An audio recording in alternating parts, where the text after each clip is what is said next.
It could be a boss who's just vile. For Christmas, give them a pillow, you know? Welcome to Mosaic of China, a podcast about people who are making their mark in China. I'm your host, Oscar Fuchs. Long-term listeners of the show may have noticed that I don't have consultants as guests on Mosaic of China. I only really want to speak with practitioners in one form or another. So no consultants, no strategists, no advisors, no opinion mongers, no coaches. But today I've made an exception to this rule because my guest Rumbiey is a coach, one in the very specific field of sleep, which I find fascinating, as I'm sure you'll pick up on in our conversation. And you'll also pick up on the fact that she speaks not just as a coach, but as someone whose personal background dictates that she is also a practitioner of what she preaches. One more thing to point out is that today's episode is a little longer than usual. Maybe you're thinking that I just got a bit lazy with the editing this week, but no, I edited it down to the very last pipsqueak. We just had so much ground to cover. In fact, I would recommend stopping right now and downloading the premium version of today's show for the full-length interview, which has an extra 30 minutes of content. Head to mosaicofchina.com for instructions on how to download that, but if you can't be bothered, I suppose it's okay. I'll try not to lose sleep over it. Thank you for coming, Rumbiey. Thank you for having me. And your full name is Rumbiey Muchenje. You got it so well. Oh, listen, I've had harder names to pronounce. That is an unusual name. So first of all, where are you from originally? I'm from Zimbabwe. And I only know two places in Zimbabwe, Harare or Bulawayo. I'm from Harare. Phew. Okay, good. And very briefly, what is it that you do in China? I am a health and sleep coach. A health and sleep coach. Mm-hmm. Very good. Well, maybe now is the right time for me to say that we are doing this recording in my apartment. Yeah. Because the studio wasn't available. And many people have done recordings in this apartment. In fact, I've had the president of Disneyland Shanghai sitting in that very seat. Oh, wow. And the reason why I'm embarrassed to say that is because we're actually in my bedroom. Because it's the quietest place in my apartment. And it's a gorgeous bedroom. I'm revealing the secret because you're a sleep coach. Mm-hmm. So for the first time, it's actually quite relevant that we're doing the recording in this environment. Exactly. True story. Mm-hmm. Well, before we go on then, what is the object that you have brought that in some way describes your life in China? All right. So the object that I've brought is... Ooh, it's a little package. It is. Okay, well, let me open this. Go wild. Here we go. So there's more than one object. There are 3 objects in there. Okay, so why don't I hold this up and you tell me what this is? That is a night mist. Heather, right? Right. What is this? So those are shower melts. So think bath bombs. Yes. But for showers. Ooh, it's minty. It is. So this one specifically is cypress. These are perfect to unclog yourself in the morning. I see. And the final one? And those ones are foot soaks. Okay. So ordinarily, a lot of soak salts have been used for the bathtub. And the catch is a lot of people here in Shanghai just don't have the luxury of a bathtub. You've seen my place. I haven't got a bath. Right. And you know, it's annoying because you want to reduce your core temperature in the evening so you can actually fall asleep. And those soak salts are amazing for you if you just soak in your feet. Well, this is obviously a prelude to our conversation here. Absolutely. All of these things are to do with sleep. Are these products that you yourself create? These are my creations because we need something physical to hang on to as we do a routine. It clicks better because it activates one of your senses. So basically, it's not the core of what you do, but these are little amulets. Absolutely. That help put in your brain the stuff that you're trying to do with your coaching. Yes. Oh, I see. Exactly. Okay, well, what is sleep coaching exactly? What is the purpose of it? Why do we need to talk about it? So sleep coaching sounds as obvious as it is, but it's so complicated because sleep in itself is very complicated. So it's very holistic. Because at the end of the day, if you're trying to fix your sleep and you're not addressing everything else surrounding your sleep, you're likely not going to change it at all. Yes, when I've encountered this topic, it has been in the context of, let's say, at the gym, where my trainer will say, listen, I'll teach you stuff in the gym, but you have to also work on your nutrition and work on your sleep at the same time. And you're like, yep, whatever. It's very straightforward and obvious. But then what does it actually mean? Or let's say you're at a doctor's office and they give you your treatment and they say, make sure you also rest well. Right. And it's just a kind of throwaway thing, which is like, well, duh, of course. Exactly. But if I'm not resting well, how do I fix that? So what is the basic fundamental science behind sleep? Oh, there's quite a bit now. What is fascinating about sleep science is that only 40 years ago did scientists actually start to truly try to figure it out. And I think it's still that element that it's because it's something that is so obvious that it didn't really warrant too much attention. And I think a lot of the scientists and doctors out there hadn't really put all the dots together to see how sleep actually really affects everything in your life. So let's talk about sleep quality versus sleep quantity. Okay. You can go and Google and you can just ask, how many hours should I sleep? Yes. And it'll tell you 7 to 8 hours.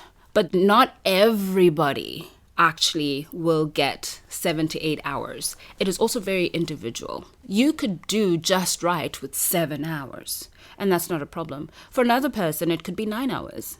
Also, like, what is your lifestyle like? If you are training, for example, for a marathon, or you're some kind of athlete, you're likely to need a little more sleep because you're probably using a lot of your energy during the day. Also, your health condition. Are you a healthy person or are you sick? Because that obviously dramatically changes the way you sleep. So just on the topic of quantity, let me jump in with what that makes me think. In the zeitgeist, there's almost a badge of honor by saying, oh, I can get by with just 4 hours. Oh, God, yes. Right? Ugh. That must be something which you fight against immediately. All the time. And I think it's also something that we have built up simply because we want to get more things done. A lot of my clients, for example, are high-performance executives, and these people have to work really hard. For them, the more time they have to work, the better, even if it means sacrificing their sleep. Yes. And then if that is the message that they send to the rest of their organizations, and then it just spreads that culture down. Right, especially if you look at specific industries like the tech industry. Right. Unfortunately, if you are sleeping anything less than 6 hours, you are drastically reducing your productivity. And there's no way around that. There's no way around it. Yeah. Because sleep deprivation is a little bit like alcohol. It changes the way you perceive things. So if somebody is drunk, they can say, oh, of course I can drive. Sleep does the exact same thing. It makes you think and believe that you can function. And so you don't notice the little mistakes that you do, how clumsy you become, how fatigued you actually are, and that your focus and concentration is like poof. I feel what you're saying. The way that I like to visualize that is where you have your line of equilibrium. And then if you're slightly sleep deprived, your line veers slightly, but it's so small that you don't really notice it. Exactly. And then before long, you are so off your equilibrium. Absolutely. That you don't realize it. There's actually a new term now, which is sleep drunk. Oh. And they've been doing studies in the US and I think a few in the UK as well, where they've been looking at the number of car accidents that were happening over a certain period of time. And the automatic reaction to that was like, oh, people are drinking again. But actually, when these people were given breathalyzers, they had 0 alcohol content in their system, which was absolutely wild because then everybody's like, why are they being involved in such clumsy, sometimes unfortunately catastrophic accidents? Yeah. And they only realized after doing tests and asking them more questions and things like that, it turns out either they were completely sleep deprived or they were on sleep medication.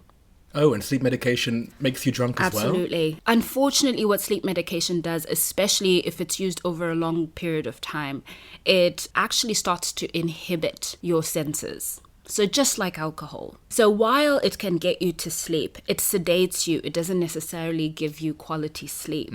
Because when you look at the stages of sleep, you go through 4 to 5 stages. Actually, every night you go through that cycle 3 or 4 times. But each cycle is about 4 to 5 stages. That's where scientists have come up with 7 to 8 hours, because each cycle going through the 5 stages is roughly 90 minutes to 110 minutes. People that aren't sleeping very well are not having quality sleep. And quality sleep means it hasn't been induced by something external. Because we work with a circadian clock, like an internal clock. Think of opening up a Swiss watch. And it's got all of these little parts all turning at different times, different lengths. When all of that is happening correctly, you have perfect time. Yes. So that's exactly how our bodies work. Our heart has its own cycle. Our kidneys have their own cycles. Our liver, everything has its own cycle. Even our brain has cycles. So if you are overstimulating your brain past bedtime, then you're not allowing it to fully do its job, which is not just thinking. From the minute you wake up, your brain starts to produce a waste product called adenosine. Okay. As you go through the day, the more adenosine is accumulating. Now, why is this important? Adenosine is called a sleep pressure. It makes you want to sleep. It gets you tired. Oh. If you are not sleeping well, either you're going to have too much adenosine, so you're going to be so sleepy during the day, or you're going to have no adenosine. To make you feel sleepy again. To make you feel sleepy again. When you talked originally about how it's all holistic, Yeah. we've gone full circle, right? Because there's this thought that, oh, that's so basic. We're now so much more sophisticated. Yes. And then you kind of forget the fundamentals. Exactly. And then now we're kind of like, oh, wait a minute. We need the fundamentals. Yeah. We are going backwards. And it's not necessarily a bad thing. Because this is the thing, right? I mean, when I think about the complexity that we've built into these lives compared to just waking up in a cave, bashing a small mammal, eating it, and then falling and asleep. eating just enough. We were not even keeping anything. Well, let's talk about diet then. What is the connection between diet and sleep? So diet is directly connected to your gut, obviously. And apart from your brain and your heart, the gut is king. If your gut is not okay, nothing is okay. 3/4 of our hormones are actually manufactured, or at least the process begins, in the gut. Oh, really? So even your immune system, we used to think 100% of your immune system is made in your bone marrow and in your spinal cord. That's not actually true. It starts in your gut. It starts in your gut. Interesting. So if your diet is terrible, any of the hormones that are being manufactured are not going to be good quality. Your nutrition is key to maintain, obviously, good health. But in this aspect, because we're speaking about sleep, you must have a good diet. And a good diet isn't a keto diet, an alkaline diet. It doesn't have a name. A good diet just means you know exactly what works for your body, and you are eating enough for your body, and you're eating at the right time for your body. Yes, the time thing is interesting, because then this links back to what we were talking about with cycles. Right. Exactly. You have to be consistent. Our bodies are very good at keeping patterns. So if you are messing around with your diet, on Monday you have breakfast at 8, and Tuesday you have breakfast at 11, not only are you potentially confusing your stomach in terms of like the enzymic releases, you are really confusing your brain to understand, when am I expecting to eat? So this is when people are overeating. Your brain now doesn't even know when it should tell you that, we're hungry or we're full. And because you're overeating, you're likely having too much sugar. Because usually when we're overeating, rarely, very rarely are we eating celery. No, that is not what we are doing. Oh, you know what? Today I had so much cucumber. Yeah, I've never heard that. No. So unfortunately, if somebody is overeating, it's going to directly affect your sleep cycle, because sugar on its own is actually a stimulant. Right. So your diet plays an immense role. Yep. Okay. So, as we're talking about this, you'll hear in the way that I'm reacting, like, yep. It's because none of this is rocket science, but you have to kind of be a superhero to actually manage all of these things together. This is my experience of finding out about sleep, is that I do the research. I found out all this stuff already on Google, but it's such a cascade of information. Yes. It's presented in all this way that no one can possibly do it all. Exactly. And this is why I think you'd need a coach Right. to manifest these different things. Precisely. So let's keep on going through this impossible list of things that affect sleep. We're sitting in my bedroom. What is it in terms of a bedroom that can either help or hinder your sleep? Okay, so for your bedroom, number one is light. Because our body is set to wake up with light, Yeah. go to bed in the dark. Right. So unfortunately, if you're living in a city like Shanghai, that is this big, this loud, this bright, then the chances are your sleep cycle is going to be quite warped. So make sure you've got dark curtains. Because even at night, some light is going to seep in through, because there's some person who's up at 1 a.m. and they've switched on their light right next door. Or maybe you live right next to some kind of street lamp or something like that. Yeah. You know, so the darker and heavier your curtains, the better. And again, with the light, you want to make sure that the lamps in your bedroom, they are more of an orange hue than they are of a white, bluish hue. When they discovered fluorescent light, their idea was to make electricity affordable to a broader range of people. Right. Noble idea. Terrible, terrible thing for sleep. Okay, yeah. Because unfortunately, fluorescent light mimics the sun in terms of blue light, which is like essentially what you get from the sun when you wake up in the morning. It immediately increases your serotonin and reduces your melatonin. At a time when you should be winding down. Yeah. What else do we look at? So then we look at the sound. Ah. How quiet is your bedroom? Because we are actually way more attentive when we are sleeping in terms of sound than we are actually when we're awake. Oh, I see. Yes, because there's no other stimulus. Exactly. And your ears are tweaking like radars. Righto. Here's where I think I fail, because sometimes I will fall asleep with a podcast in my ears. Not my own, because mine is so interesting. I would never, ever possibly fall asleep to something so interesting as this. But I've got into the habit sometimes of just having that quieten the voices in my head. And that gives me that sense of calming, and it helps me asleep. But that's not good, you're saying? No. Okay. And is that common? Very.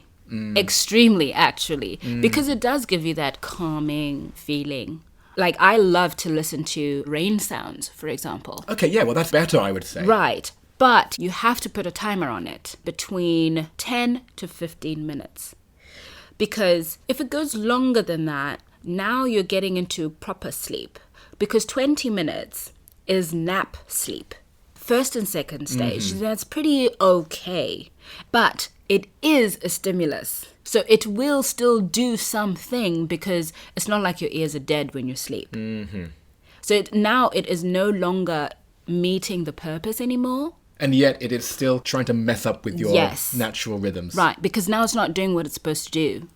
Yeah, I sort of now feel like it's become a crutch, and that's something which is bad, right? Exactly. Is it the same with reading a book? It's not, Yes. right? It's the same. Yes. Because it could be an exciting book, is what you mean. Yeah. So with books, number one thing to do is make sure you're not reading in bed. That's such a trope that you should read in bed. No, not in bed. Interesting. You can read if you must, but like maybe on a sofa. Just try not to do it on the bed. It just goes back to pattern creations. If you are creating a pattern that you're doing every other day, that's what your brain now knows. And moving away from that, it will fight you hard. This is the thing, right? Yeah. Because we all want the easy fix. Of course. And none of us are going to say, right, I need to completely change all of my patterns in life. Yeah. See, the thing is, I feel like today's society is a microwave society. We are so used to just having things at our fingertips. Yes. So putting in the work is not something that we want to do at all. Yes, and as you say that, it makes me think about how often on this podcast people talk about China in the sense of convenience. Yes. It's become the baseline. Right. There's a problem, diagnose it, fix it. Exactly. Everything is at our fingertips. Which you could say about modern society everywhere in the world. Absolutely. I just think it's heightened in China, right? Yeah. I don't think there's anywhere else like China. Yeah. Oh, God. Yeah. But because of that concept, even with health coaching, it's exactly the same thing. Because you're saying to somebody, you want to be better, but this is the price to pay. Are you willing to pay it? And usually it's no. Yeah, because this is it, right? If you want to have a lifestyle that is regular, it's kind of formulaic, it's kind of boring. Like, you are espousing a boring life. Maybe. Usually the resistance just comes from the fact that I'm doing now something different, something that I'm not used to. Yeah. Not necessarily that it's boring, but it's just, the mental challenge of just now saying, I have to wake up in the morning and go to the gym instead of lay in bed until 8 o'clock. Yes, any kind of change to a routine that you are settled in. Yeah. And even though I'm coming to you complaining about my sleep, I don't want to actually do Exactly. Oh gosh, Yeah. I can't tell you. I've had to fire clients. Really. Yeah. Because you realize that they are in love with the idea of having a sleep coach and fixing their sleep. They're absolutely in love with it, but they have not committed to actually making the changes. Yeah. And I mean, it's not necessarily their fault. It just could be they're just genuinely not ready. Yeah. And so for me in that situation, I'm like, There's not much I can do. there's Yeah. not a lot I can do. Yeah. Yeah. We've talked about noise. We've talked about light. Is there anything else we can lump on top of this? Well, there's always a lot more. Oh my God. Cleanliness. And this is not on the dust element, but how clean are you? If your surroundings are clutter, the chances of you being calm are totally slimmer. When you have a decluttered place, when your inbox is decluttered, like that stuff definitely calms me down. Absolutely. Yeah. And I think that's the thing, right? Like, we don't necessarily put those two together, clutter with sleep, because they seem so far-fetched from each other. Right. But actually, it is about our five senses. They are constantly feeding our brains. Oh, even subconsciously, right? Even subconsciously. Yeah. They're constantly feeding our brains with some form of information. Also, if you are not bothered by clutter, we probably need to talk about a few things. Because that on its own is an indication that you might have some mental health challenge. So this is where we go into the whole emotional and mental side of sleep. Yeah. Because it's not just the physical side. Right. And it's not even just the chemical side. No. We're talking now about our mental well-being. Another topic we all know about, right? I'm stressed out about something and of course I can't sleep properly. Right. And so this is why you call yourself a sleep coach. Yes. So let's start to talk about this then. So how the hell do you diagnose which of these million things is the causing problem. bad sleep? Because it must be everything at once. I'm sure that people come in and just say, help. And then how do you figure out what's going on? The first thing that we do is we do a discovery session. And the discovery session is anywhere between an hour to 2 hours. I've actually had longer than that because they had a lot to unpack. I can imagine because, this conversation's going to be probably 2 hours. Yeah. And in the discovery session, I have a set of questions. And a lot of them help me to understand if you have more of a pathological situation going on or it's really a lifestyle situation. Are you working out? If you are, what time are you working out? What time are you having your dinner? What does your weekend look like? But really, it's when you're having a conversation that you actually start to go deeper. I had a client tell me that they did not realize that they had a horrible sleep culture until I asked them about a sleep culture. What do you mean by the culture? So in my region where I grew up, what do people believe about sleep? What do people actually do? Take, for example, people from Spain. They have siestas. That is an absolutely normal thing. In my country, not normal. But you're not saying good or bad here. No. I am just trying to understand how do you conceptualize sleep? Interesting.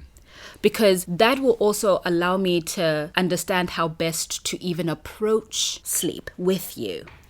And what is the general concept of sleep in China, since we're here? That's actually very interesting because I've seen a few variations. Sure. So the first one is if I am dealing with somebody who is a high-earning individual, then it is the typical work, rest when I die, blah, blah, blah, blah, blah. Then you've got the mums. And the mums here are burnt out. They are just as affected as their kids are when it comes to the schoolwork and all of that stuff. And they're worried about their kids so much. And they're very worried about their kids as well. Right, so there's because that. of the competitive nature of getting into the right school, Absolutely. blah, blah, blah. So often in my coaching, I do a lot more stress coaching than I do sleep coaching. That has been something that has almost like evolved on its own because I did not necessarily target stress people. But that's just coming out in the questionnaires. It's coming up in the questionnaires. It's coming up in the direct relatedness of sleep and stress. Which then goes into the whole family situation. Yeah. And then suddenly you're a marriage guidance counsellor. And I'm just like, well, I need to send you to a good friend of mine. She's a relationship coach. Because it's so broad, this must happen quite a lot. Like you go through a kind of funnel and then at the end it's like, right, I've done all that I can do. Yeah. Now you have to go to a hospital. Now you have to go to a different coach. Yeah. Now you have to go to a dietitian. Exactly. So I work with Jiahui Hospital at the moment with their sleep department. I see. So there are sleep departments in hospitals. There are, which is wild because most of us don't know that. And are they doing the same thing you're doing? No.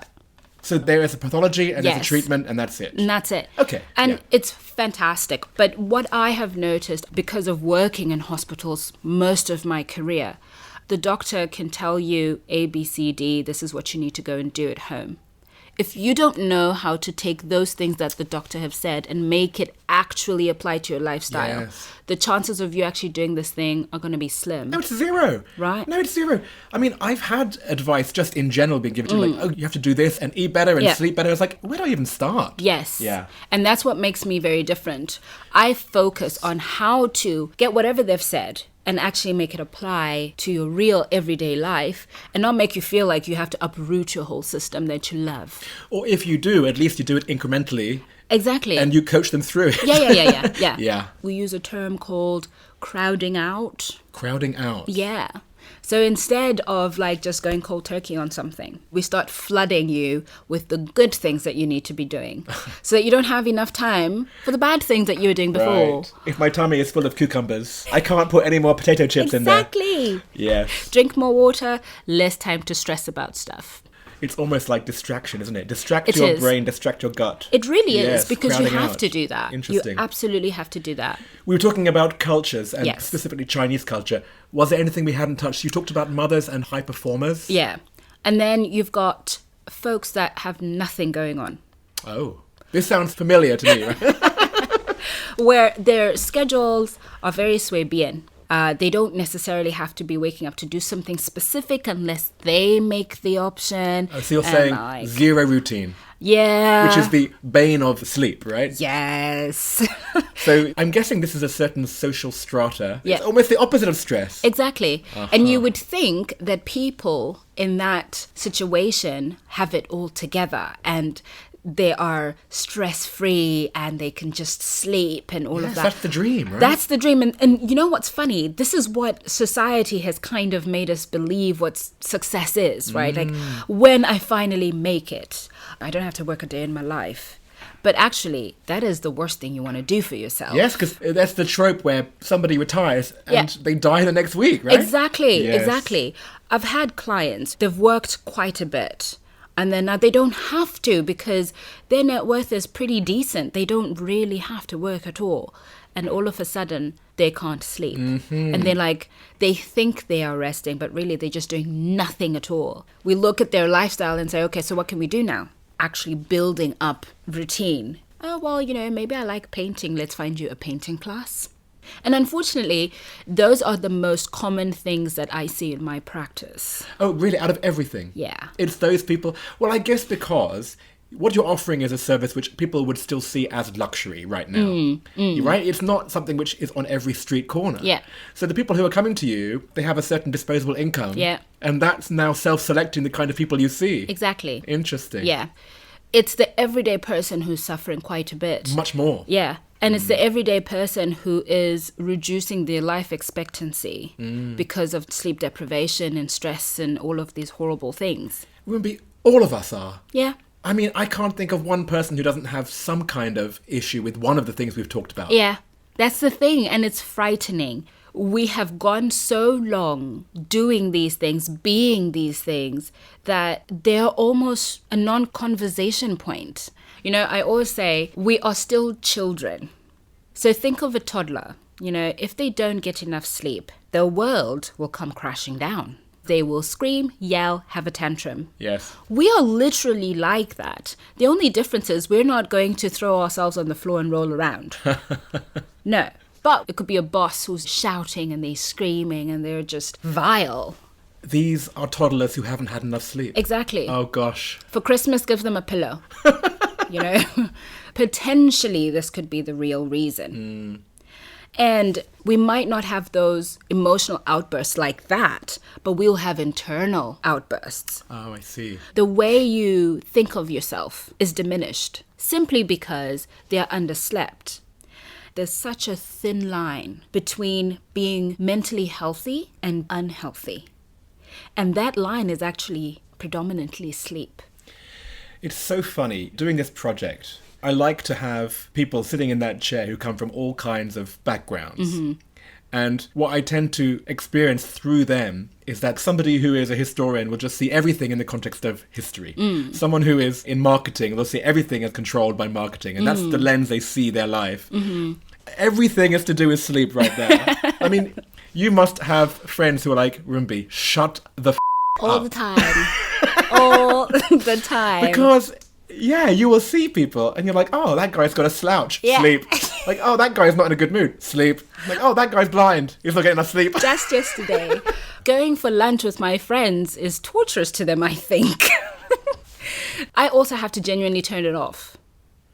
What about for yourself then? Do you allow yourself to not follow every single rule? Yeah, I do. Right? So let's just be honest then. Which of the rules that we've talked about, not rules, but you know what I mean? It's these things that affect sleep. Which of them do you allow yourself not to follow? So it doesn't happen very often, but often enough. And that is sleeping with my phone. So you do it too? I do. And you know, it's such a thing. But just recently, I started sleeping with my phone in my kitchen now. Yes. Because it's far enough for me not to feel like I need to go there. I don't know anyone who does not sleep with their phone charging next to their bed. Yeah, and in fact, you put your alarm clock on your phone, right? I don't wake up with an alarm anymore. Ah, yeah, this is going to be another thing, right? Yeah, because I've listened to my body. And now I know the best time for me to go to sleep, naturally, and the best time for me to wake up. But you have to take time to actually understand your body. How are you feeling if you're waking up at 6 o'clock? How are you feeling if you're waking up at 7 o'clock? Okay, but you're a consultant and you can work with your own hours. Yeah. What if you have work and you have to get up at 5:30? Well, then you need to shift something backwards. So your sleep time has to then go a little bit earlier. Like, that is the core of what I do. Saying, let's look at what your lifestyle looks like. Let's make it work for you. Your job needs you to wake up at 5:30. Great. But we want you to wake up with energy. And we don't want you to crash halfway through the day. So what can we do?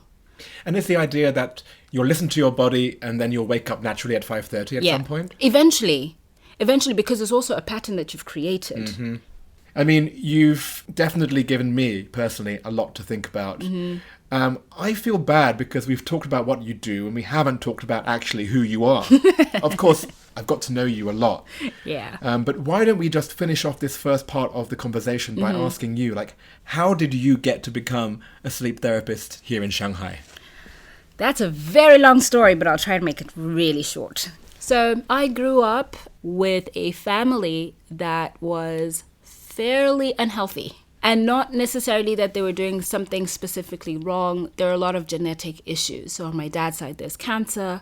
Both my parents have diabetes. My dad actually passed away from diabetes and heart failure. And these are very genetic things. So when I was 3 years old, I had a heart attack when I was at my oldest sister's funeral. Oh, gosh. And she had just passed away from cancer.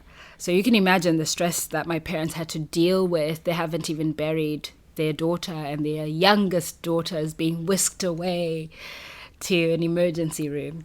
And that was with the emotion of the funeral, but you were so young. No, I eventually found the documentation and things like that. So apparently 2 or 3 weeks before, I'd had strep throat.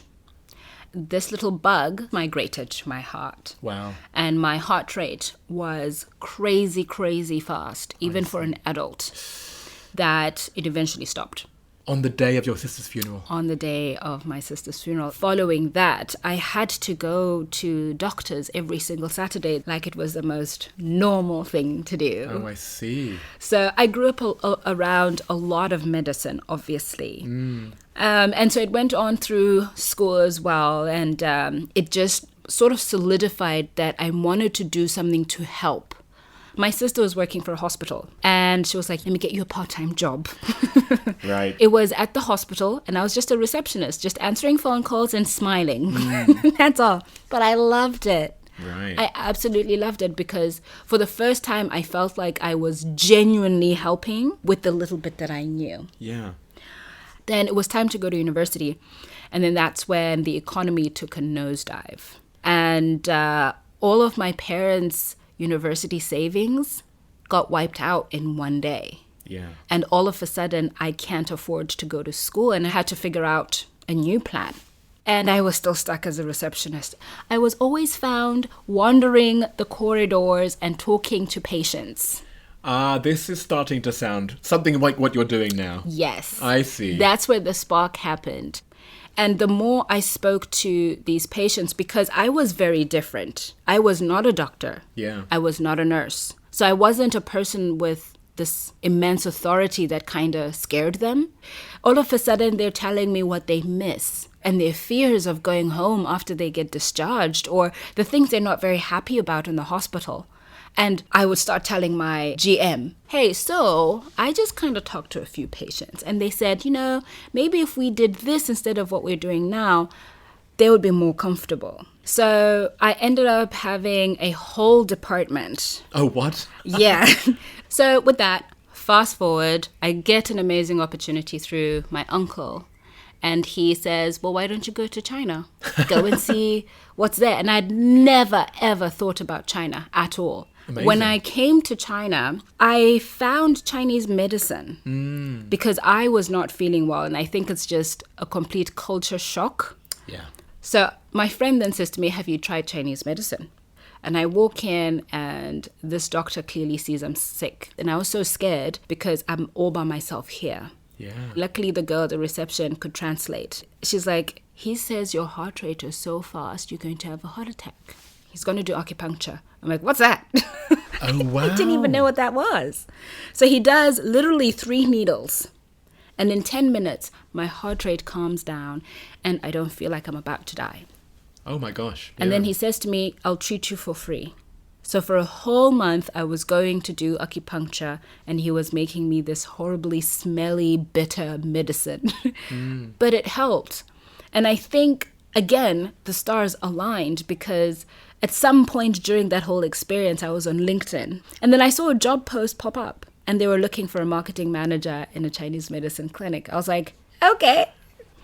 And we worked pretty well together. And that's when I was like, mind blown by the concept of Chinese medicine. The holisticness is what really just hooked me because I was like, this is not something that Western medicine ever teaches.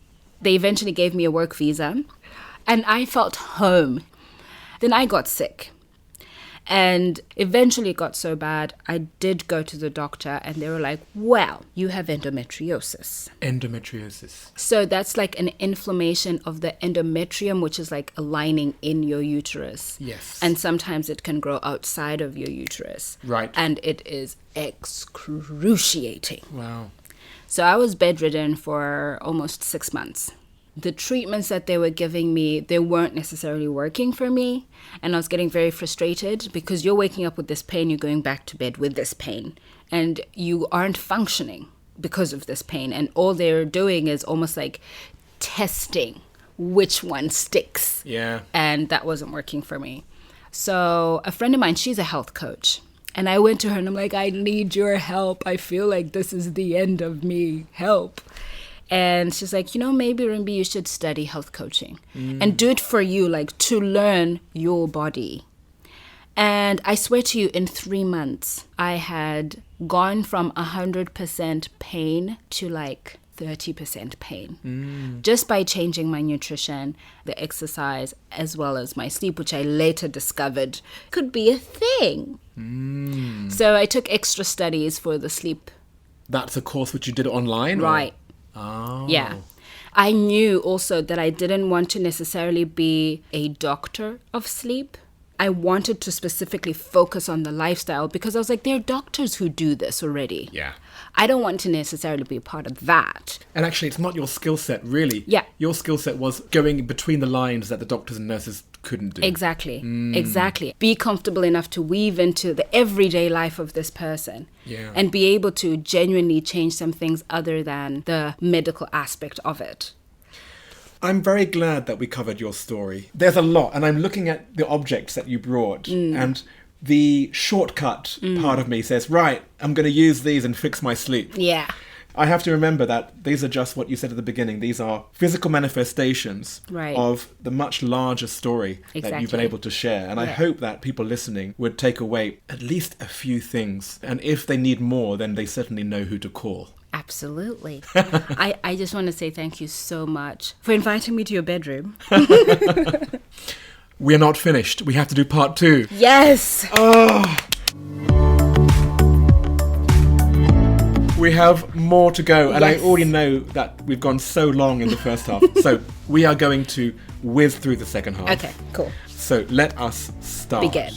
Question 1, which comes from Shanghai Daily. What is your favourite China-related fact? As a foreigner, when I first came to China, I initially just lumped everybody into one big giant demographic, I guess. But actually getting here and realizing there are so many minorities has been such a breath of fresh air, because it has allowed me to, I guess, look at the Chinese people and say, you're just like everybody else. Right. And it's nice. It's comforting. Yes, in terms of you can't generalize about Zimbabweans, so why would you generalize about Chinese? Exactly. Yeah.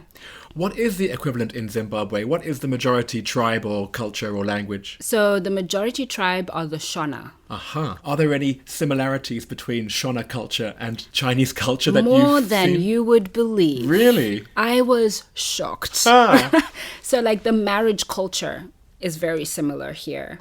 Also, the education, just China is way more intense. My dad actually wanted me to be an economist because he was an economist. And he just thought that would be the thing for her. No.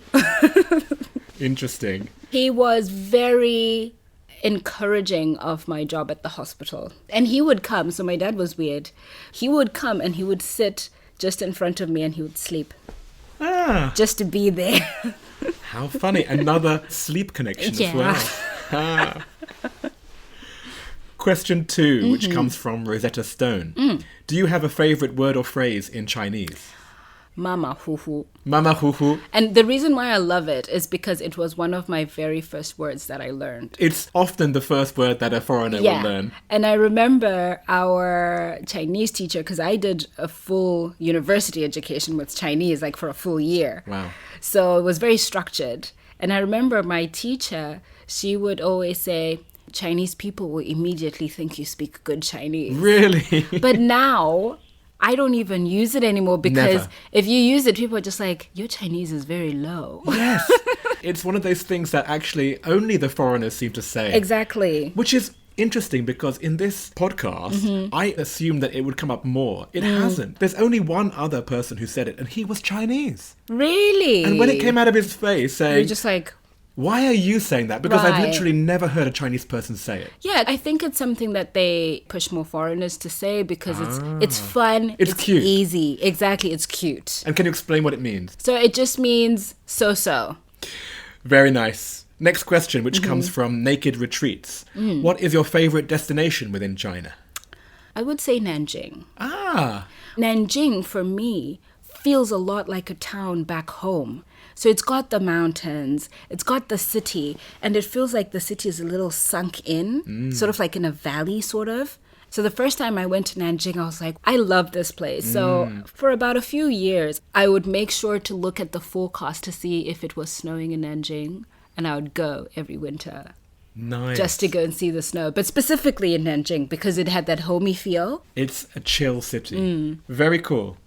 If you left China, what would you miss the most and what would you miss the least? Oh, Lord. I would miss the subway. No matter where you are, you have at least 2 lines that you can choose from, you know.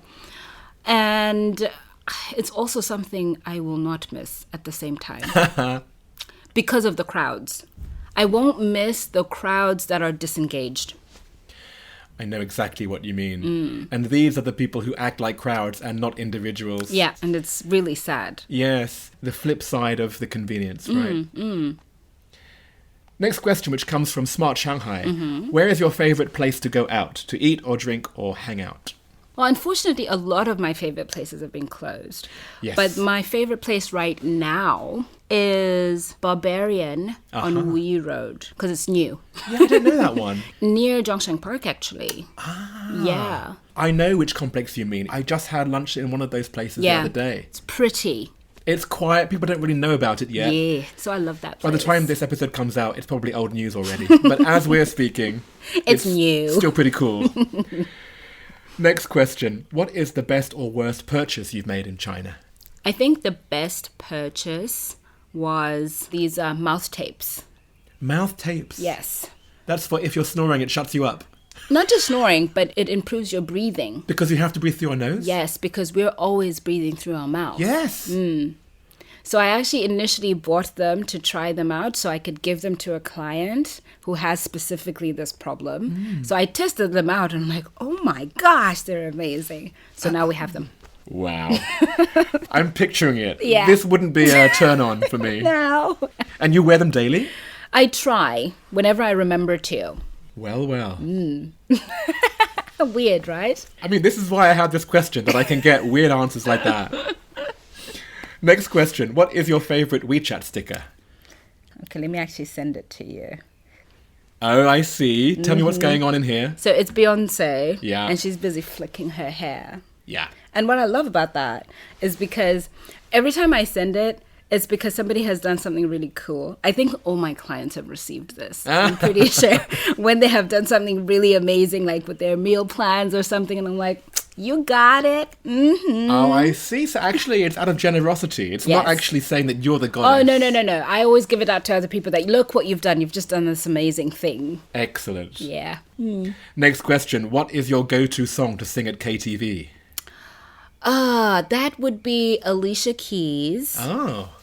No one. Yeah, it's an easier song to sing. So it's to do with the easiness of singing it. Yeah. I don't want to strain myself at a KTV. Oh my gosh. And finally, this comes from JustPod, which is the studio that normally I'd be using, but today you're in my boudoir. What or who is your biggest source of inspiration in China? I get a lot of inspiration from people's stories. You're going into very intimate details. Yeah. People help me be able to tell the story of Purposely Healthy in such a way that it resonates with people. That's the name of my coaching brand. That's coaching. Right. And then the products, it's the Slumber Box.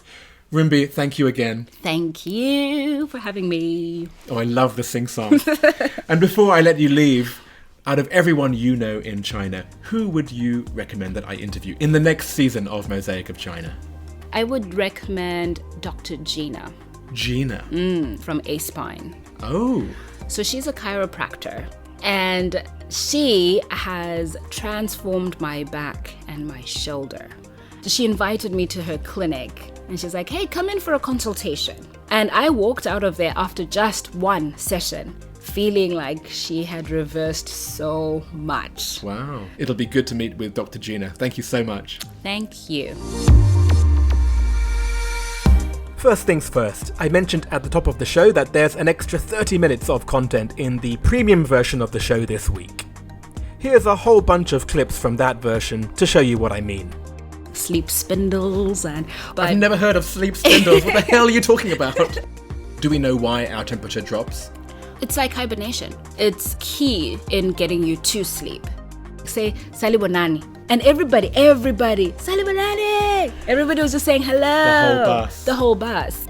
Usually people like that eventually can start having headaches the minute they wake up. That can't be Rumbiey. She's not that fat. And I had swollen. Oh, gosh. So that's when the real alarm bells went off. There's actually a very interesting phenomena that's been happening lately. Social jet lag. Social jet lag? Yeah.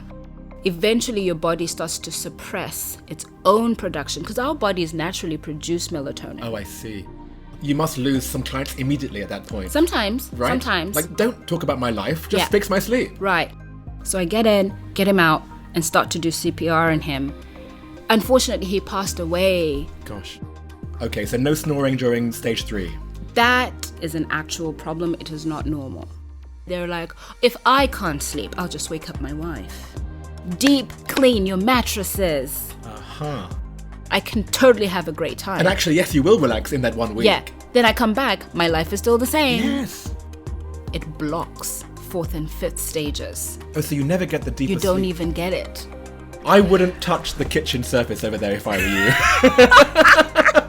you. With that system, they're like, you want to create a department? I'm like, let's do it.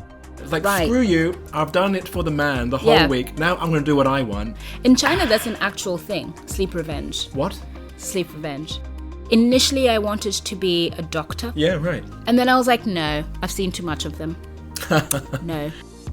I've posted a bunch of images on social media alongside today's show, including details of how you can reach Rumbiey to get 20% off a customized sleep coaching program, valid for the next 3 months, or 15% off Slumberbox products, valid until the end of December 2022.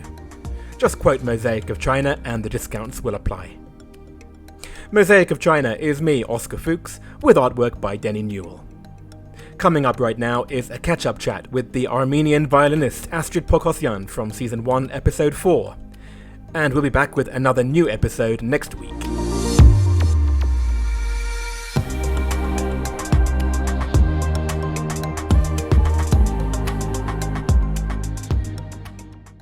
Astrid, hello. Hello. What a pleasure to see you. I have run into you actually quite a lot since our first recording and since our catch-up recording. In pandemic years, I've known you for a century. Exactly. Well, for anyone who doesn't know you, you were the first non-Chinese management employee in the 150-year history of the Shanghai Symphony Orchestra. So I guess I should ask you, what's happening at the orchestra? What's going on? Well, it's been a challenging time, I guess, for all the industries, including ours. But I mean, entertainment industry, it's probably one of the most sacrificed industries for these times, especially for the times when you think like you already recovered, you're back to normal after 2020 hits you again. Keep making plans and changing it, keep making plans and changing it. But we are still going forward with these live performances. This is the freedom time. Well, I remember the first lockdown because that was during our first catch-up. So you're from season 1, and then when we had our catch-up for season 2, you were saying how actually it was quite manageable because during that time you could still do some kind of small events and you could broadcast them, right? You had like little quartets because people could still get together, just there was no audience. I guess this time it was very different. This time we had a lesson from the 2020, so we kind of already knew what to do, what not to do. We had this weekly concerts every Friday streaming. You did? Yes, doing a streaming of our previous highlight concerts, your previous including our world tours, and it was an actual whole program by Shanghai government as well. Different cultural institutions from Shanghai, they would stream different days, evening concerts, ballet, dances, or like anything cultural related. Wow. So they would stream, and our day was Fridays. That's why you have to actually be really very active before this force majeure situations. So once this thing happens, you have some kind of materials to use while you get back to normal again. So you had a bunch of recordings just ready to go, right? Yes. So we worked on that way, and it was a good chance for us as well to recap to all those moments, because we forget a lot of good stuff we've done, because you keep moving forward and you know you have done it, but it's just like, passing by. Especially when you are stuck at home, those things feel even more like precious. So it's like a good reflection time as well, in a way. Well, if anyone listening has not been to the Shanghai Symphony Orchestra, I do recommend you go. It's an amazing building. You actually gave me a tour behind the scenes. This is now 3 or 4 years ago. If you are not into classical music, give it a try, because you might find that you are, right? Exactly. And personally, of course, you are a violinist. That's how you came to this profession. In lockdown, did you play for your neighbors? Yes. And then what I found is, like, maybe one thing you should consider when you rent an apartment somewhere, just try to check whether you have any musician neighbors around. You have quite an entertainment. Yeah. And you have live music happening. Probably every time I would practice, my neighbors will just like send in a group saying like, oh, where is this coming from? Oh, can you play more? I'm like, okay, I already played an hour. Like, really? So actually, you became famous in your block. I would just play and people would listen. And at some point, it made me feel good as well that I chose my profession for pandemic times. I can bring some joy to unexpected people. Yes. So that was fun. That's very nice. I have a piano which I bash on now and again, but I do it very quietly. My musicality is not as good as yours. Well, what about the future then? What's in the future for you right now? Future is unknown. That's the best answer for the past years, I guess. You've been here since you were 16, right? Yes, and it's my 13th year. Many people have said, oh, I've lived in China for 13, 14 years. But for you, it's such a big percentage of your life, exactly. Right? So I'm very grateful for what you're doing at the symphony, and I hope that I can also come to see one of your concerts soon. Thank you.